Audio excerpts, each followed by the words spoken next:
Okay, hello everyone.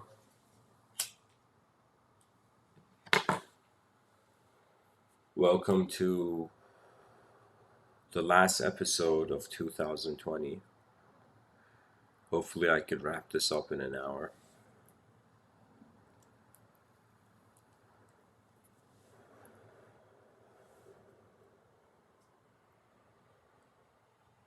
For me, I would say the significance of tonight's episode,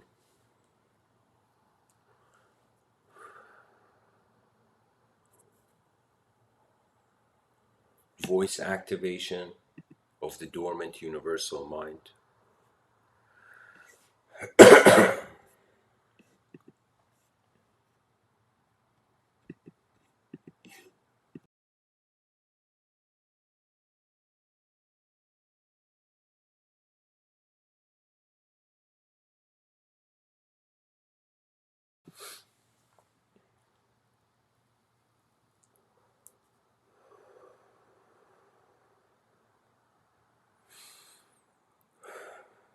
Voice activation,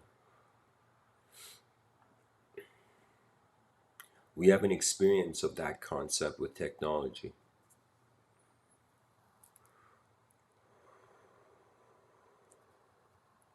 But what if behind our eyes are also voice activated?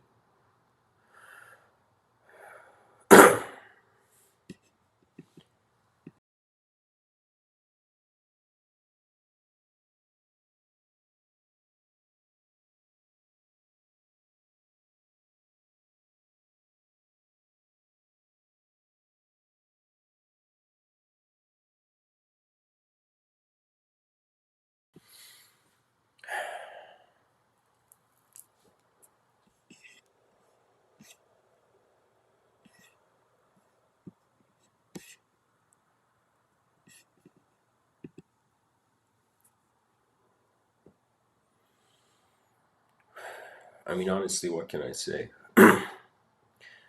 We can move as objects, we could move as subjects. In between these two is the voice of the human being. The human communication is always double edged. That means these words that I'm sharing, they are journeying from my inner realms to my outer realms.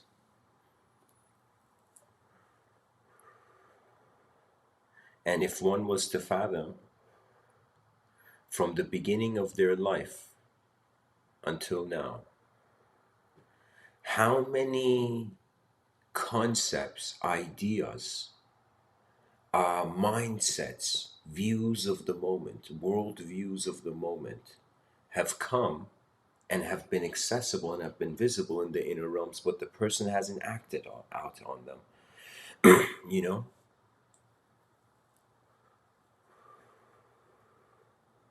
it is very obvious that just like certain artificial intelligence has a code, I would say human intelligence is not artificial, but it has a code.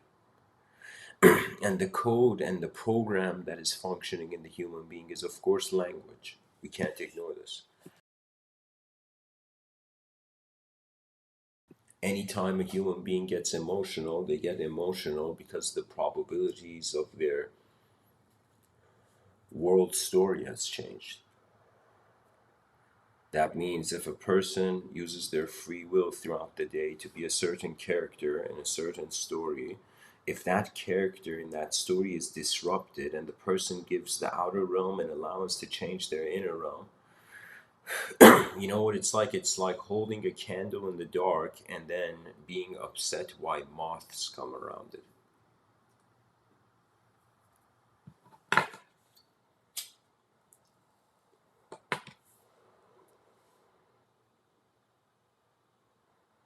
Because behind our eyes, life is a story, ultimately, a subjective story. When we speak, we realize, believe it or not, we make real for ourselves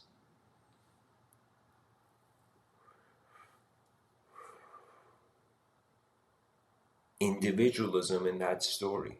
That means the person, let's say, immigrates to another country, or let's say the person has a soccer jersey of one team and then suddenly goes and wears the soccer jersey of another team.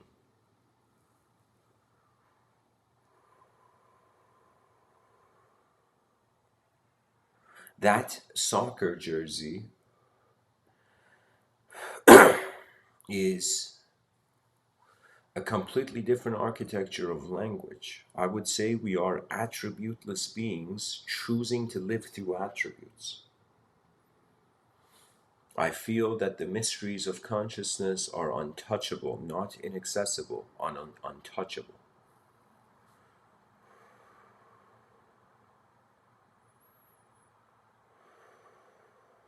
One can say there are truths in the realm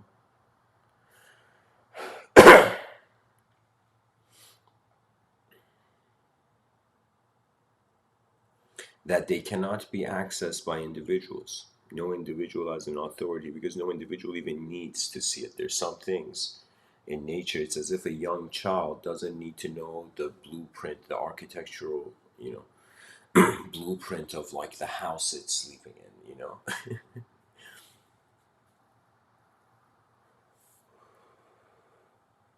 It's as if in this moment we have human hands, we use human hands, human intelligence. But we understand that it's ultimately intelligence first, then the whole humanization, humanized appearance of it. So, intelligence that becomes unconditional to the format of its being.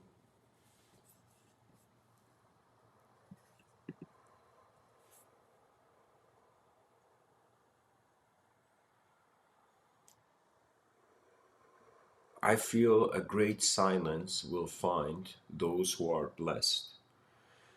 Those who are blessed and who have gotten to the Nirvikalpa Samadhi river in other moments.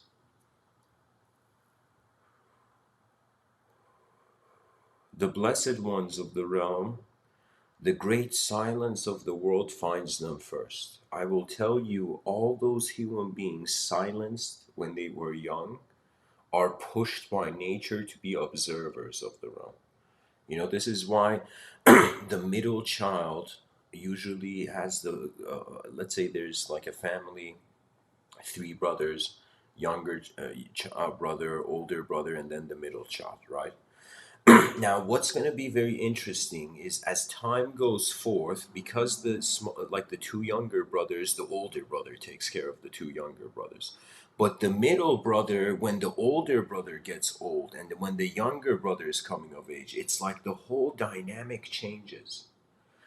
And so the middle child gets to see both worlds, That is the hidden blessing.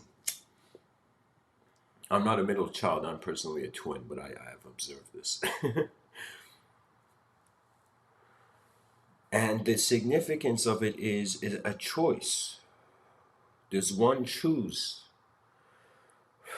to animate in specific structure early, or does one walk flexibly in this world?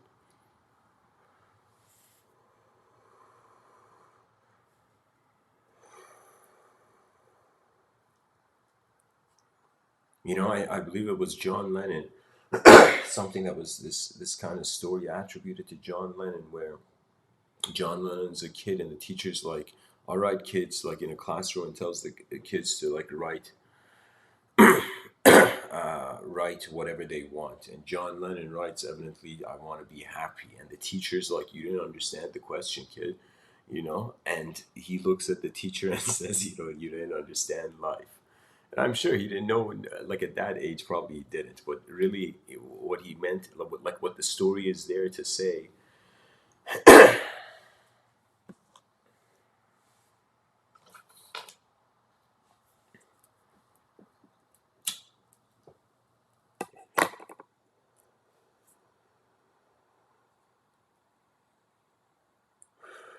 the beyond is accessible.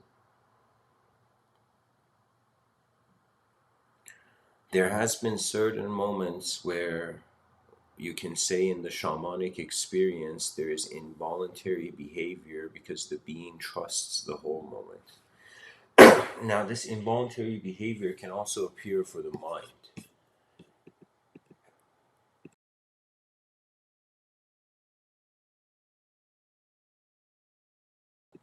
It's as if a very happy person just automatically starts dancing or, tapping into rhythms, you know.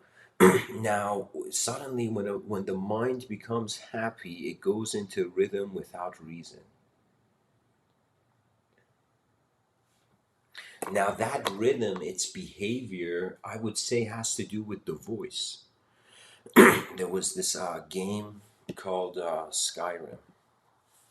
In this game, the main character was called a Dragonborn, and pretty much he could shout, and his voice was power.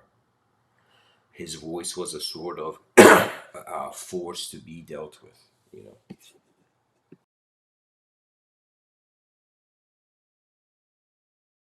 However, the character in this Skyrim, the character would go and find new words just written on walls in the map, just different places. And when it would find those new words, it would access the power. It's as if the more we go back in time, magic and speech were synonymous. Because seriously, what can human beings do? We can do physical movements, like move our body, dance around the fire, or we can, in some sense, the body can be still and the mind could dance. And when your mind moves forth and you become its witness, that is a hidden joy of life.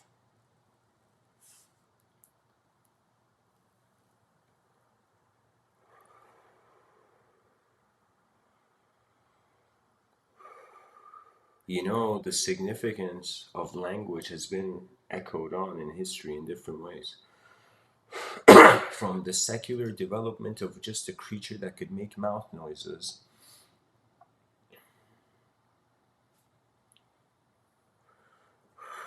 to the religious origin of the realm, as if first was the word. In the Abrahamic lens, there's billions of people on this planet that entertain the Abrahamic religions. They are, in some sense, it is their life story. And in the Abrahamic story, there is this concept of that God created man out of clay, imbued him life with his breath, then made man repeat the names of the divine.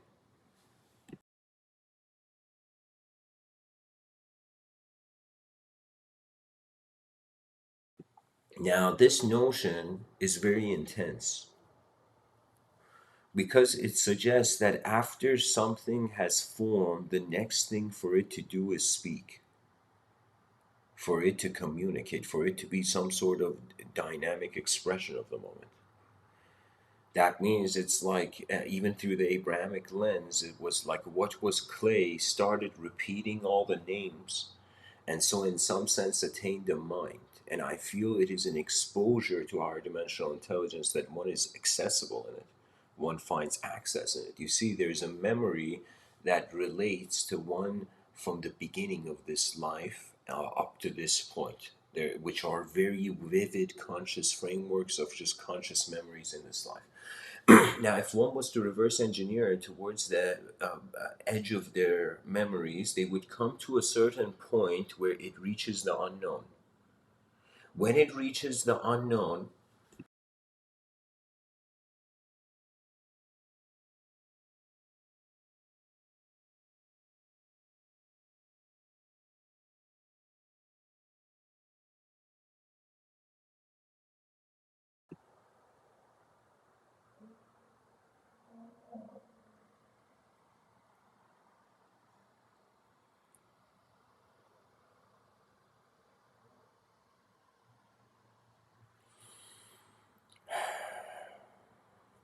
when it reaches an unknown point, it's as if reality becomes thin ice and there is really nothing as slow as matter to hold on to. This is in the inner realms, in the abyss of, in the pitch black abyss, when one closes their eyes. Of course, their other senses are intact, so they're not fully disconnected with reality. They're just visually. not perceiving reality. Now, if they can somehow find a way to watch the whole moment as the whole moment, inevitably there will come, like at some point, if someone trains this, cultivates this sort of self inquiry, if you watch your intelligence, but you don't watch it with expectation, you don't watch it with doubt, you just watch what it is. That means it's as if you're alive once and there's so much information outside of us about what we are, but the only information, true information we have of what we truly are, what our ability is, what the nature of truth is in this realm, I find that the answers come within. And it's this strange thing where experience its truth, it's like a string that when you pull, you go within. And when it comes to existential truths, they can't be just within. Right, so it's either us, either we are the world, or the world is the world. That means something outside of us is superior to us, or something within is in this purely elemental realm animate.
Once the great silence finds you in this lifetime,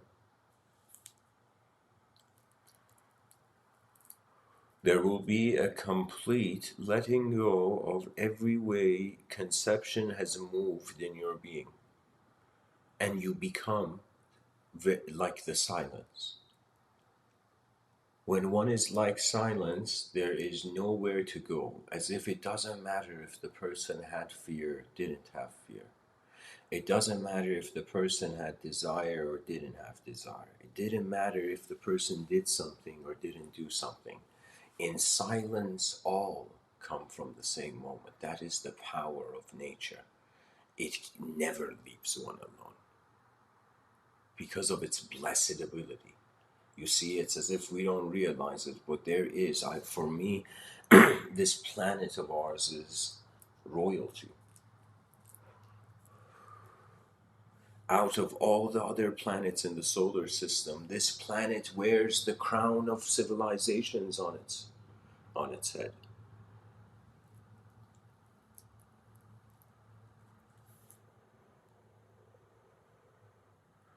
So many types of human beings on this planet. But silence is what we all have in common.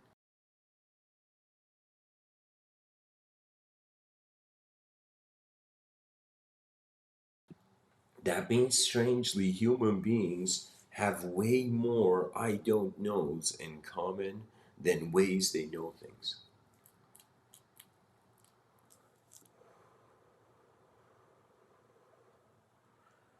So let's say this voice activation, I would say it's like this. Let's say somebody is studying at a library and they start for some reason in their inner realms hearing their favorite song. They start hearing their favorite EDM song, and they remember its rhythm. And so while they're studying at, let's say, the library table, their legs moving really fast, and people are like, hey, can you stop?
Dear listeners, I feel I might actually have to end this talk earlier than intended.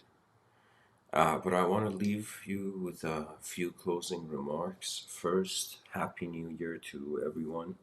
I hope that I've declared 2020 to be the era of advanced communication. And beyond this era, it's left to how we live as minds on this planet, not just bodies.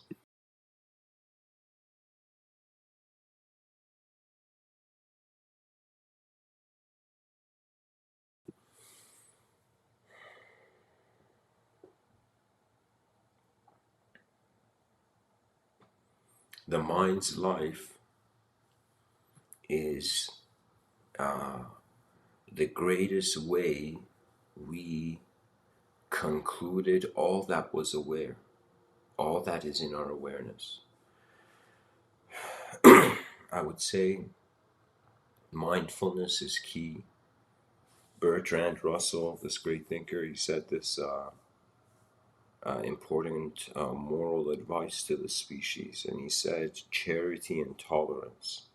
That means we have to tolerate our way, be patient, incredibly, ridiculously patient, as unknown minds wake up to the rarest opportunity in the universe. This human experience is as if like you have come into a unique workstation or a unique training room as a being.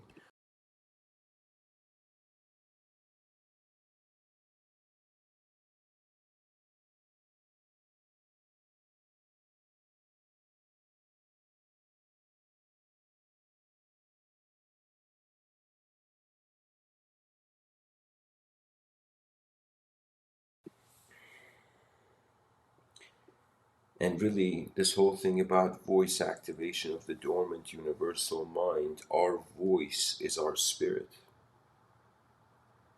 And so when a person, in some sense, I say there's an expression threshold and a reception threshold. That means throughout the day, in order for the mind to be healthy, it has to express to some degree and receive to some degree.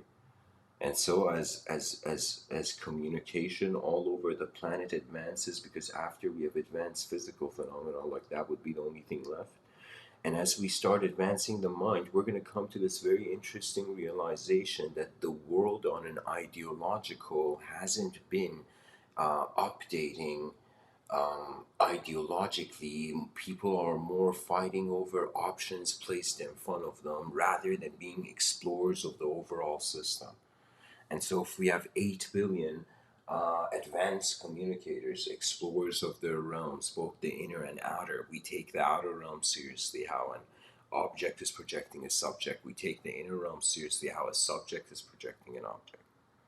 And imagine the species recalibrates, and every human being suddenly from a distance, they're going to see this lighthouse in the distance of their hope. And that lighthouse is going to be a sort of new, I would say, fascination in the world.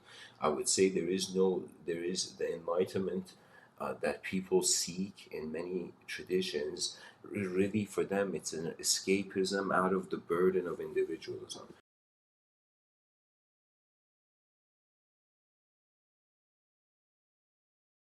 However,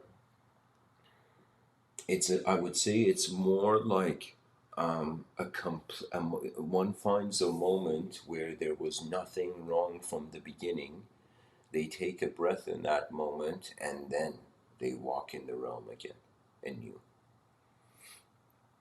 And our voice is really the most magical thing happening on this earth.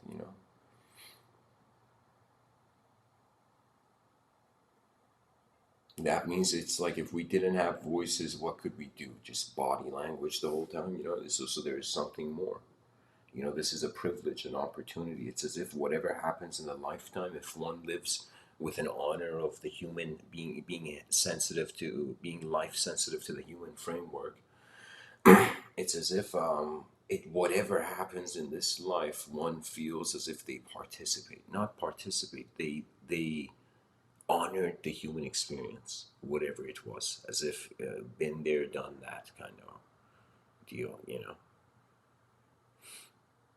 Mystery is all around us. I would say if people care and a strange, simple sincerity and just um, uh, awareness to how one, if they want to be complex, require to know their simple self, require to master, having mastered their simplicity. And then, if you have mastered your simplicity, there's nothing else left. So, if you completely comprehend the simple, to some degree, simple events of nature, then the only complex will be left in a strange way.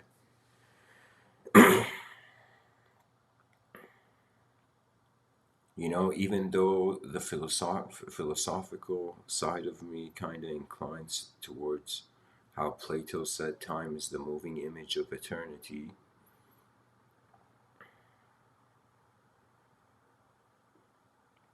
I would say time is eternity's mirror. And so I remember, I'll share a story, guys. 2012 was the worst year of my life. The worst year. I remember though it was the worst New Year's of my life. Kind of like it was a sort of, it had an anguish vibe, you know? And I just remember it was, like I'll tell you, it was just this feeling like, what else could there be? You know, the human mind can get pressured to a point where it may ask questions like, why am I here? Why is this going on? What is the point of this? And you know what it's like? It's like a seed planted in the soil, expecting like apples to be picked. It's like it hasn't even sprouted from the soil. So it's like that's the true wisdom of nature, that we are patiently growing alongside a massive universe. And there has never been a game, to be honest, of who has power. What power in a changing world? It's all illusions till the end of time. You see, we will evolve beyond power. And the moment, just like a strange light in the sky, we will notice the ability to have always, from the beginning of time, had the capacity to see the multidimensional. And those who saw the multidimensional earlier than the rest, those were those hilarious souls calling themselves spiritual in matter, while deep down knowing the wind has no shape.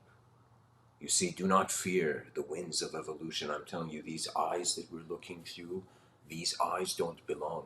The body doesn't belong to us. The body is just a periodic table. You see, it's like the elemental realm. It's like its own movement. It's like a river. It's like a stream. Regardless of how you are, it is going in accordance to its own flow.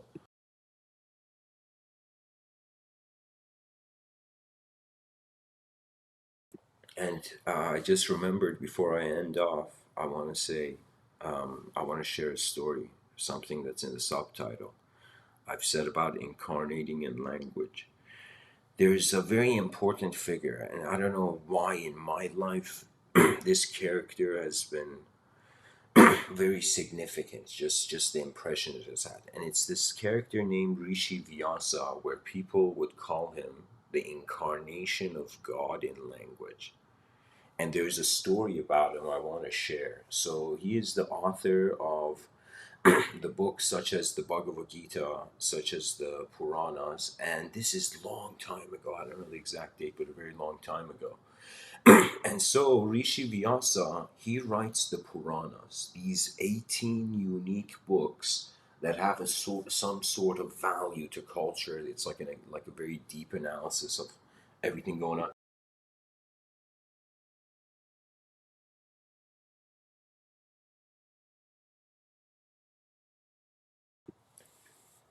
And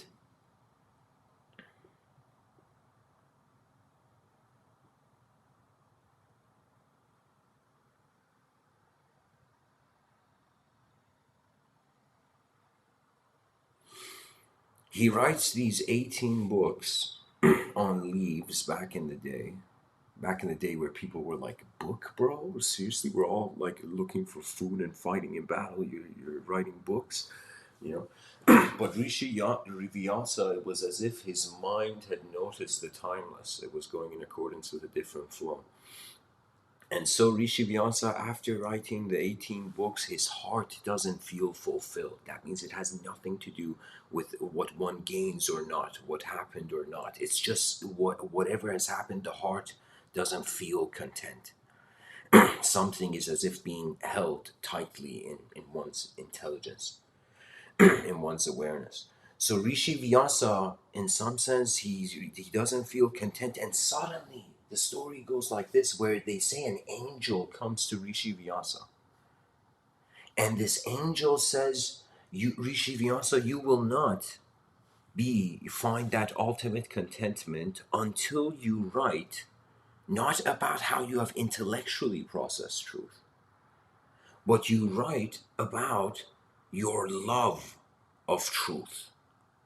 That means reveal the whole spectrum. Don't hide. Love sees way more than just time can.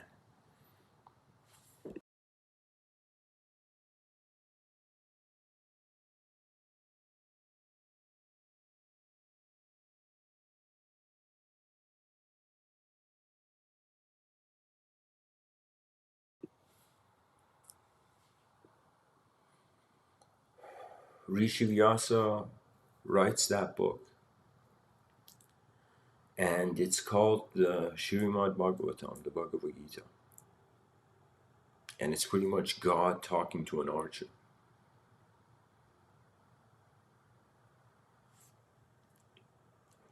You see, these are just forces we wield. It's as if somebody uses fire, it's like they get the title of the firebender, imagine. Somebody uses wind, they get the title of, like, I don't know, airbender or something. Somebody uses water, waterbender, earthbender, all of this.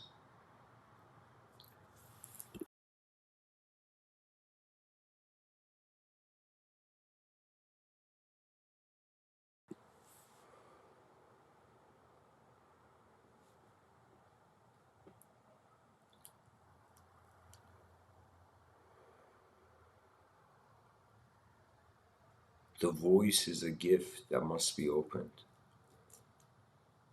And I would say one note, one commentary to the future advanced communicators: the body is fragile, and we still don't know the proper balance of it with speech. Because in this year, it's been like a heavy year for me vocally. I feel like even taking a year off, maybe, or something like this.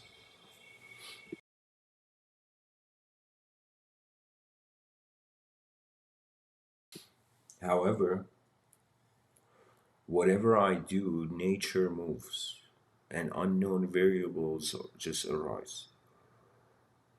And there's one thing that in my childhood, I remember, and like I could see this in not just my religious grandparents, but just something where one really doesn't need intellectual truth.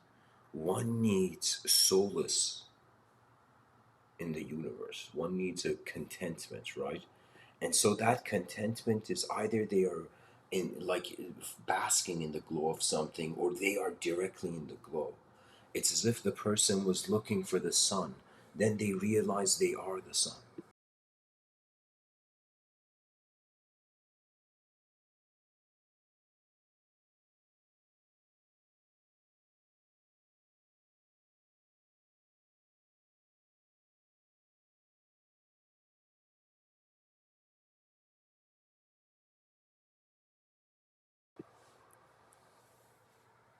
As eyes move in the space time continuum, we are being liberated beyond ownership of just objects and subjects. This opens up the domain for the great mystery. And so it's as if every day, in a religious context, I would say, it's like this attitude: your breath can leave every moment. In Vedanta and the idea of Mahasamadhi, it's as if your consciousness, your attention leaves with the breath. As if. The problem is not whether we are free or not free. The problem is how much of our freedom do we see?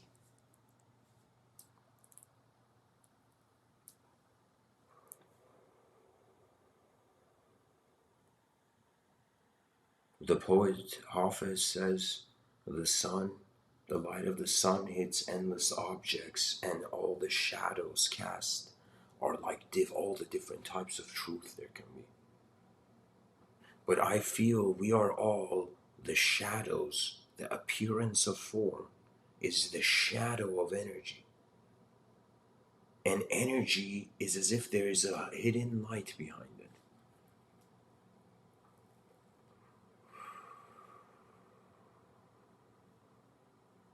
We are alive now.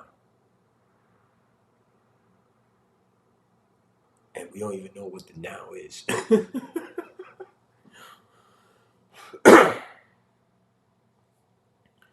If a person, in Zen, they say if you want to climb a mountain, start at the top.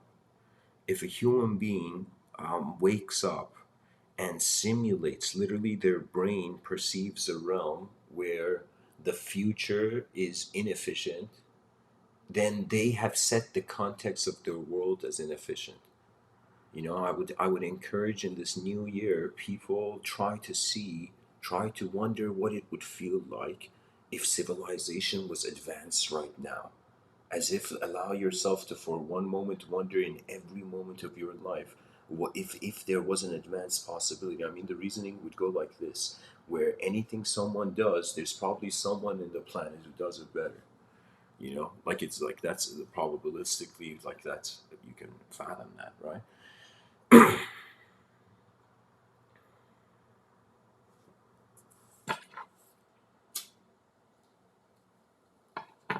So the person has to set a destination, then pilot their attention towards it.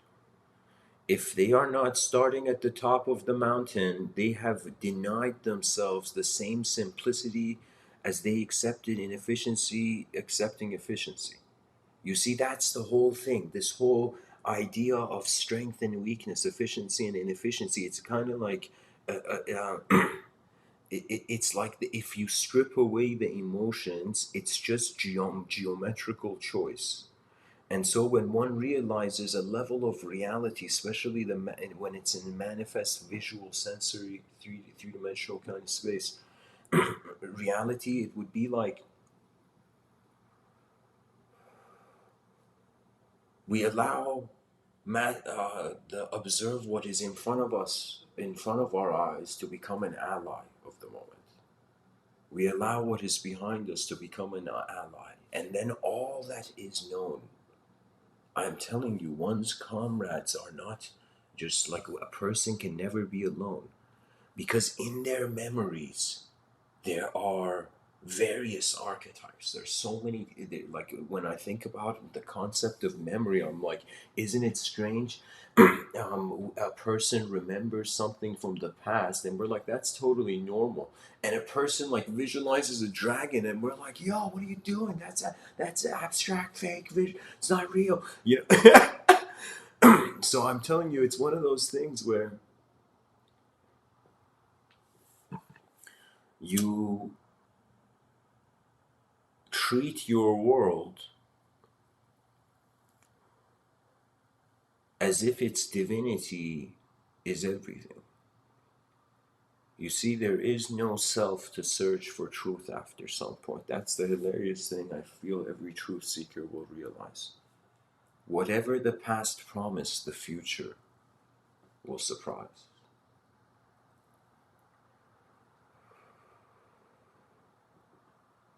It is the eyes of the species against the void. That has been the only war.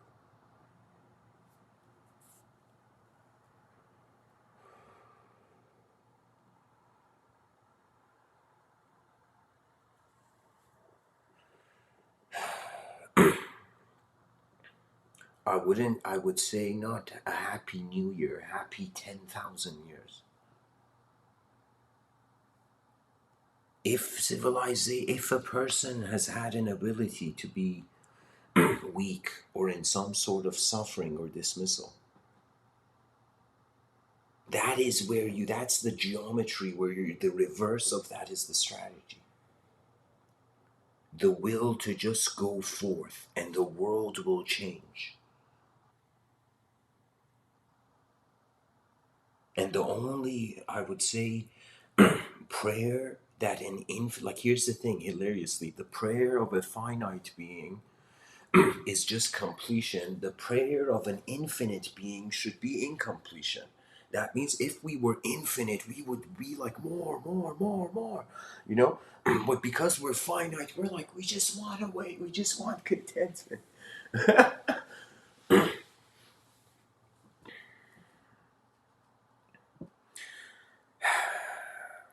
Probably there will be one more episode after this, and I will go for the long. I would go into silence to kind of heal or something.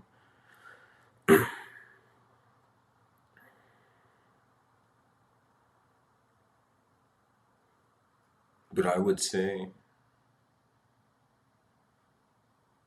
the voice of man is the closest thing to the gift of the gods. It's the most advanced thing nature has generated. And so the advancement of communication is the only strategy in the inner realms, and the advancement of civilization is the only strategy in the outer realms. That means we can't have an advanced civilization where it's just advanced bodies. It's just like the minds have to be advanced. In order for a mind to be an advanced, because the mind is like a river, it needs to have an unknown edge. So I would say the mature multidimensional being has a relationship with the known realm as much as they have a relationship with the unknown realm.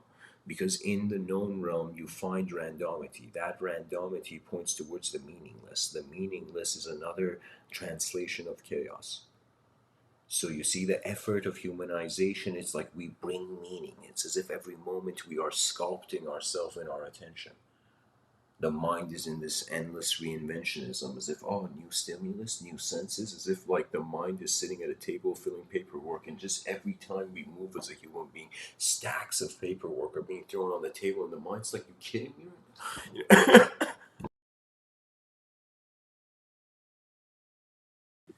Imagine the body is like the employee, the mind is like the manager, and let's say the soul is like the owner of the business. Now, we start off as the employee.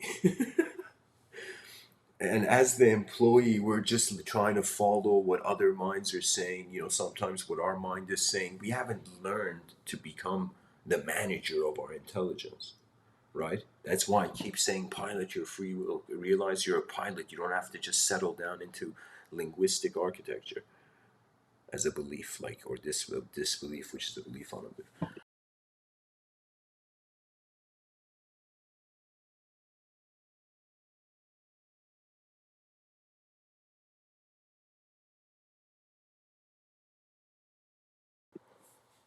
I would say an advanced civilization, a sign of us getting close to an advanced civilization, when the species and all conscious, multidimensionally aware creatures in the realm are no longer afraid of the unknown.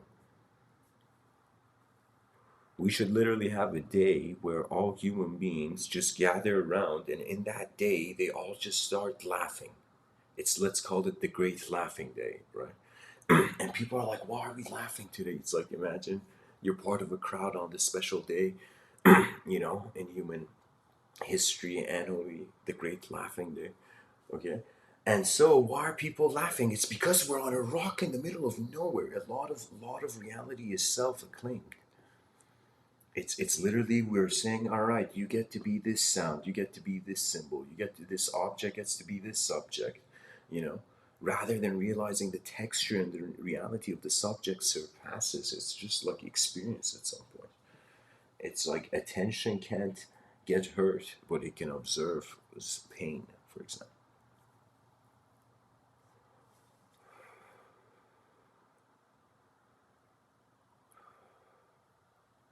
I would even use a metaphor more to my preference is that the soul is like a general, the mind is like a commanding officer, and the body is like the soldier in the battlefield of just an unknown space time continuum.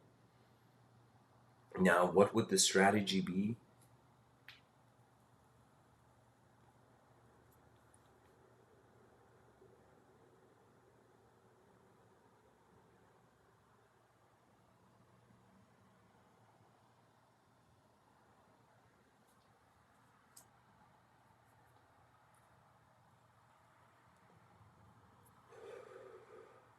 The commanding officer has orders.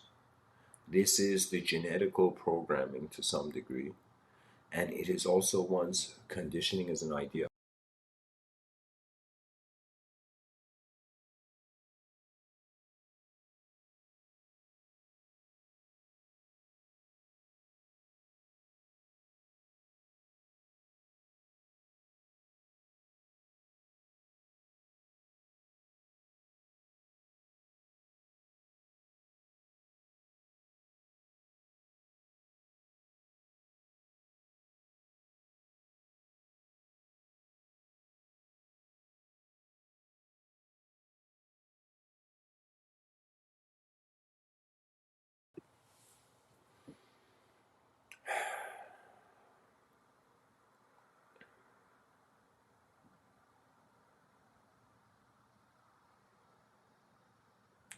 It's kind of like if a person can't forgive themselves, why should others?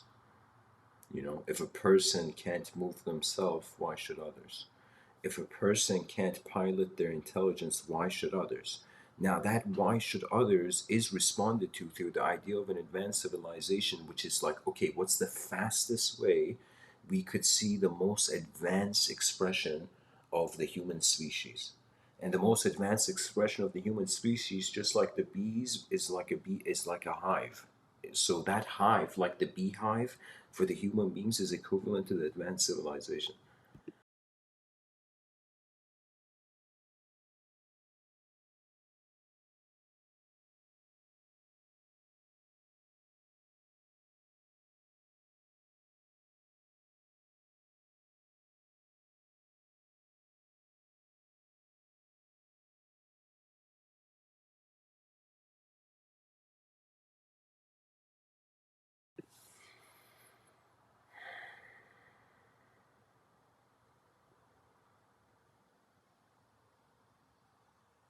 Our eyes are our own eternal leader to some degree.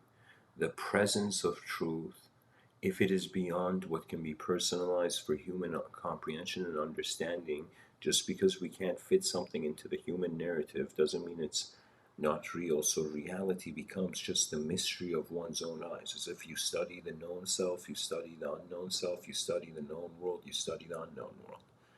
And so this relationship is a healthy relationship because it is fulfilling the geometry, right? It's as if, like, how do we know we are materialistic beings, right? We have to have a comparison point, right? So that comparison point is the immaterial, but because we can't fathom the immaterial, right?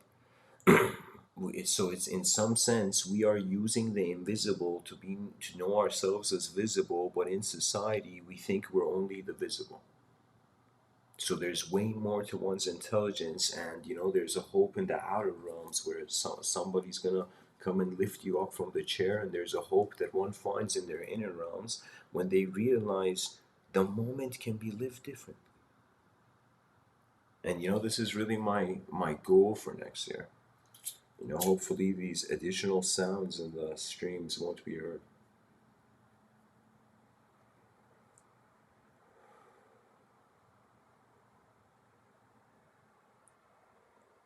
Because think of the advanced communicator and the advanced civilization at the end of their physical journey.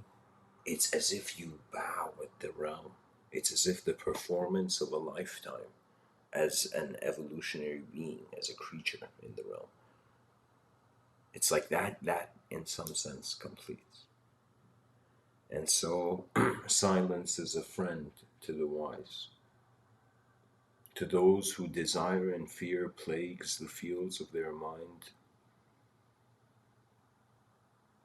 unless you realize the cup has to be empty before it's full, unless we realize it is okay for the unknown to be there, because that is how we know. If we truly understood the unknown, we would, in some sense, be 100% unknown, because it's vast, and human eyes, we are travelers in multiple dimensions. We are the pilots of the future.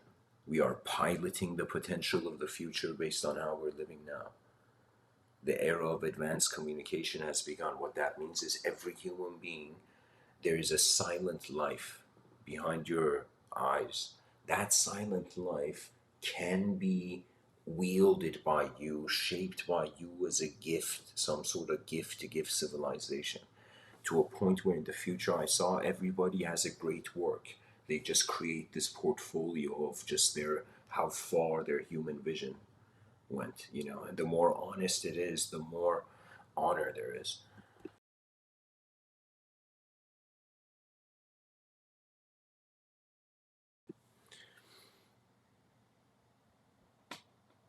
We must not fear the void. Like I'll say this, when the human species no longer fears the void, no longer fears the singular, no longer fears the dual, no longer fears or and all of these desires, the other side of fear. So desire applies to all of them too, and no longer fears in the infinite. That is when the advanced communicator is truly present on this earth. Because in those four manners, everything in phenomenological reality conceptually is. We forget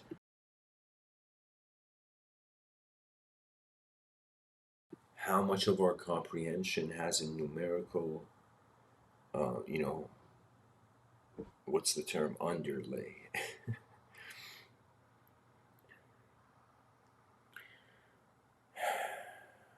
Anyways, Happy New Year, and may civilization advance to a point where the first human beings in sky cities are celebrating the new year in the sky.